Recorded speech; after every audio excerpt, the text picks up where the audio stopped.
किसान प्रधानमंत्री किसान सम्मान निधि का लाभ मिल रहा है। और अब तो भाजपा ने ये भी घोषणा कर दी है, फिर से 7वीं बार गुजरात में सरकार बनते ही आयुष्मान भारत की राशि अब 5 लाख से बढ़ाकर के 10 लाख रुपए सालाना हर गरीब को 10 लाख रुपए की स्वास्थ्य बीमा का कवर मिलेगा। निराश्रित महिला और वृद्धजनों को पेंशन की सुविधा पहले से मिल रही है, इसमें वृद्धि की बात हुई है। नए नए रोजगार सृजन के लिए कार्यक्रम चल रहे हैं। भाइयों बहनों, मैं आपसे पूछना चाहता हूं, क्या कांग्रेस रहती तो क्या कश्मीर से धारा 370 हट पाती? कांग्रेस रहती तो क्या अयोध्या में भगवान राम का मंदिर बन पाता? काशी में काशी विश्वनाथ धाम का निर्माण हो पाता? और कोरोना कालखंड में भाई बहन आकर के आपका हालचाल लिए थे क्या? तो फिर चुनाव के समय ही ये क्यों दिखाई देते हैं? और इसलिए भाइयों बहनों, आपने देखा होगा उनकी कितनी राष्ट्रभक्ति है।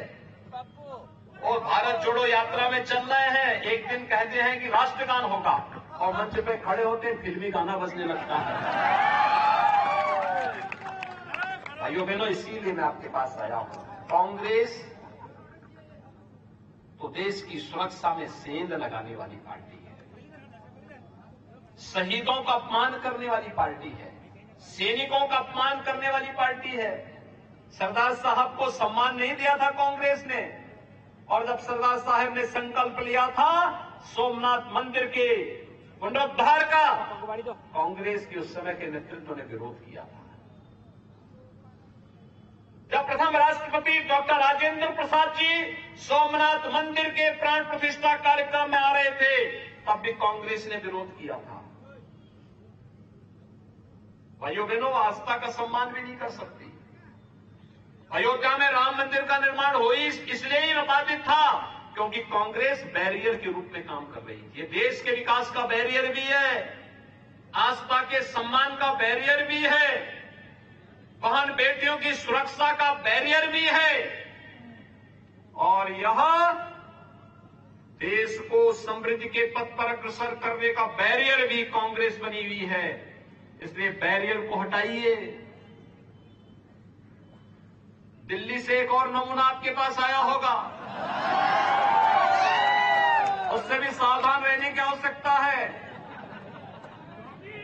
भाइयों बहनों, वो झाड़ू के नाम पर सब कुछ झाड़ करके लेके चला जाएगा।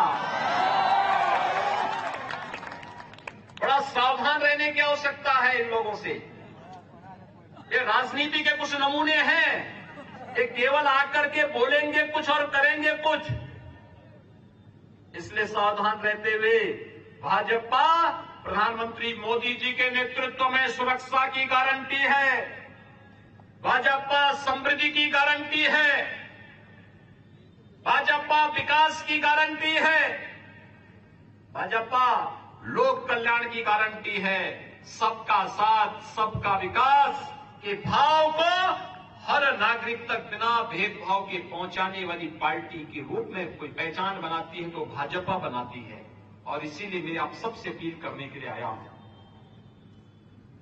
कि भाइयों बहनों, भारतीय जनता पार्टी गुजरात विधानसभा का चुनाव जीत रही है। सभी सर्वे इस बात को कहते हैं, लेकिन जीत 7वीं बार ऐसी होनी चाहिए जो हर सीट पर छक्का छक्का छक्का छक्का दिखाई दे, शानदार हो, जानदार हो, गुजरात की पहचान के अनुरूप हो।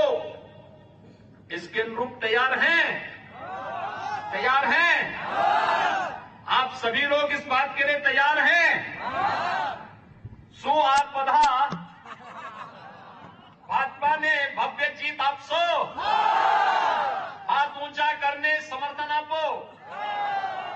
भारत माता की, भारत माता की, भारत माता की।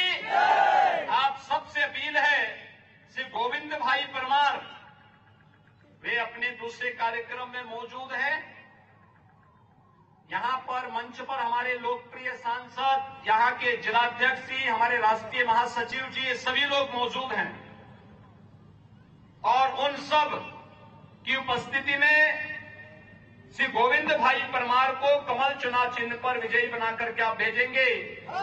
जय श्री राम, जय जय श्री राम।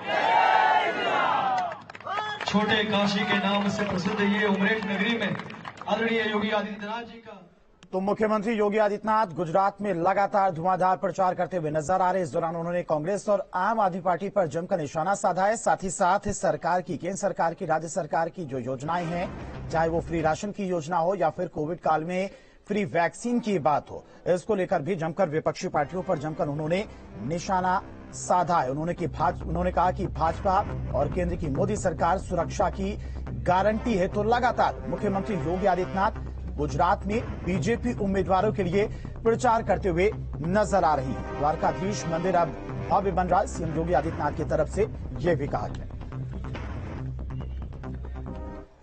चलिए बढ़ते आगे, बड़ी खबर आपको बता दें, योगी राज में बाहुबलियों पर चल रहा है कुर्की कांटर। भदोही में पूर्व विधायक विजय मिश्रा पर बड़ा एक्शन देखने को मिला है। 10 करोड़ 92 लाख की 26 बीघा जमीन कुर्की की गई है। मिर्जापुर के लालगंज